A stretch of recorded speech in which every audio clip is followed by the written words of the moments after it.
ছাত্র জনতার আন্দোলনের সময় গত ১৯ জুলাই রাজধানীর রামপুরায় ডেল্টা হেলথ কেয়ার হাসপাতালের সামনে পুলিশের গুলিতে আছড়ে পড়েন রিকশা চালক ইসমাইল।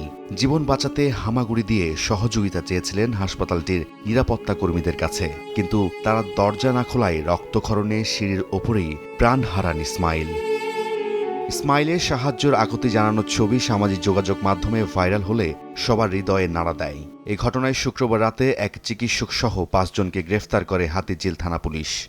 শনিবার মামলাটি ঢাকার সিএমএম কোর্টে তোলা হলে ডেল্টা হেলথ কেয়ারের চিকিৎসক, কর্মকর্তা, নিরাপত্তা কর্মী সহ ৫ জনকে কারাগারে পাঠান আদালত। তবে আসামিদের আদালতে তোলা হয়নি। কোনো ডাক্তার এবং কর্মকর্তা এবং কর্মচারী কেউ তাকে চিকিৎসা দেয়নি এবং তার ফলে সে পরবর্তীতে সে মৃত্যুবরণ করে।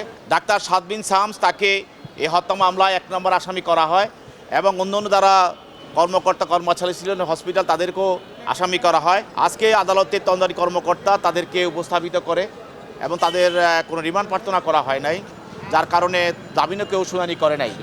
ফলে তাদেরকে সিডব্লিউ মূলে আজকে জেল হাজতে প্রেরণ করা হয়। পরবর্তীতে তদন্তের জন্য আসামিদের রিমান্ডে নেওয়া হতে পারে বলে জানান রাষ্ট্রপক্ষের আইনজীবী রাইদুল ইসলাম শুভ। সময় সংবাদ, ঢাকা।